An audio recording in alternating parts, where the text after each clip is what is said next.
the great Harley Morenstein off the back of your own boxing match. You're here in London, your last one with John Morrison. After that, how have you been feeling? I know a lot of people are like, damn, you got the beat out of you, or you fucking got punched out and all that. And it's totally true. Totally true. And I always expected if that would happen, I would kind of slink away, tail between the legs, and be like, I don't know about that. But instead, the opposite has happened. I'm kind of like, bro, one of the most athletic WWE superstars ever punched me in the face multiple times, and I kept getting back up. So I think I thought that I would feel less powerful after a loss, but a loss to him, I do feel stronger. I feel more confident. I can't imagine a single YouTuber or Instagrammer or TikToker or influencer out there who would even make me second guess getting in the ring with them after I went in with John Hennigan. Like, there's no two ways around it. I feel kind of great about it. I left and I was like, damn, I did box bad. He dominated me in ways that, the Candyman probably could have helped me out with, if I trained with him. But at the end of the day, I think he kind of gave me confidence in this weird way. I mean, if you know anything about wrestling or WWE or anything about John's history, this is one of the few heavyweights that do double backflips off the top rope and all that. He's a real high flyer, all right. Yeah. Is boxing done for you, or do you think you have? I mean, you can't go out on a loss, right?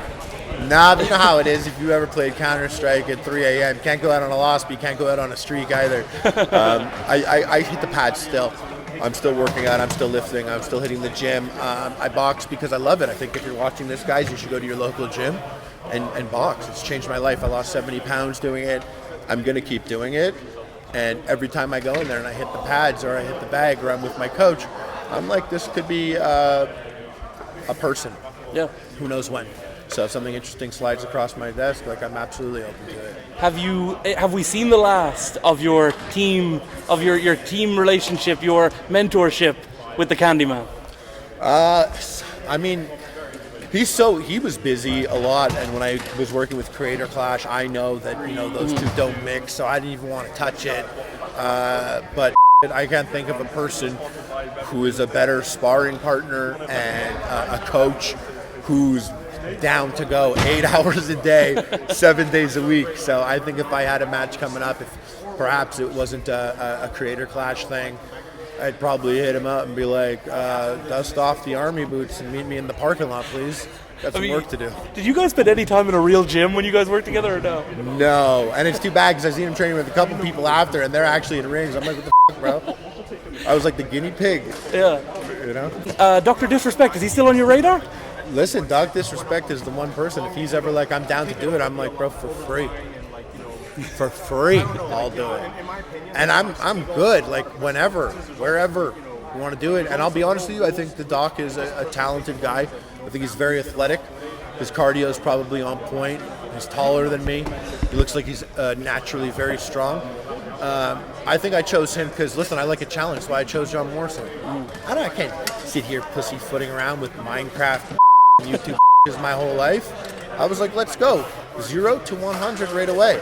And I think of Doc as the one influencer type who's like, I'm like, that's not a regular influencer. That's the Doc.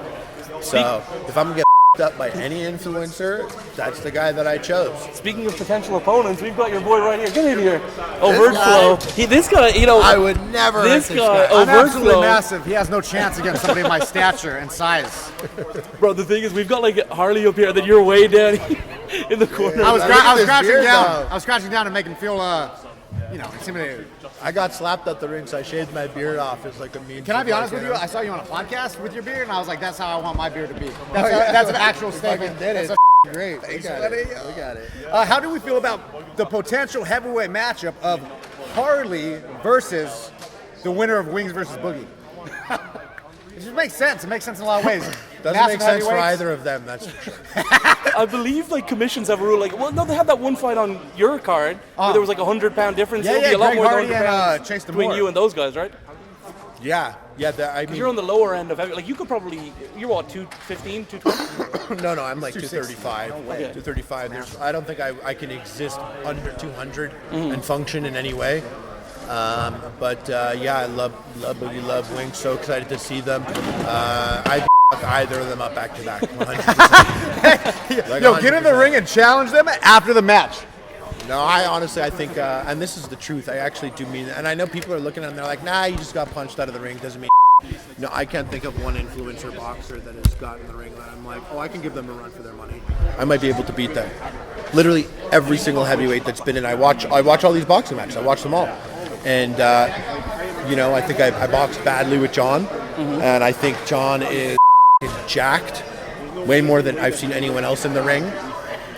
So just after doing it with John, I'm like, oh yeah, I could definitely 1v1 anyone I've seen on in these influencer matches. Including, perhaps. I mean, I think that's the arc that ends I know it all. what you're gonna say. You want that, eh? It's the fight I You want me need. to box the Candyman? I think you got to box the Ghost of Kiev, the Candyman. You're not the only Jason person that said that to me. It's scary when you put it that way. I have nightmares about waking up in the tank. I wake up in the tank, Jason Goldstriker tossing me gloves, and he's like, "We're sparring in the garage. Let's go." I can cut this out, but are we allowed to say that you were asked to be in the fish tank? Yeah, you can say all that. You can say, you can say that. But you were offered. It's not going to happen. But you were. We tried to make it. I was talking to Sam, Julian. We were trying to set something up to be in the fish tank. Maybe cook an epic meal or something. I don't know if he'll use that in for season 2, so you can ask him. Yeah. I've had here in the UK. I have a trip to Miami right after, and then Barcelona. I just have like all the that I planned because I was like, after my boxing match, I want to cut loose. Who do you think is going to win the whole tournament, the whole fish tank? Who's going to come out on top? I thought John had it in the bag. Did you? Yeah. That didn't play out how you thought, right? I don't know. Listen, from the jump, I was damnation. From the jump, I actually knew of that guy Daniel before. That's weird. Fish Tank. I had his TikTok with I showed it to people. It had like 2,000 followers and like 3,000 loops on this TikTok, but it was a very funny TikTok.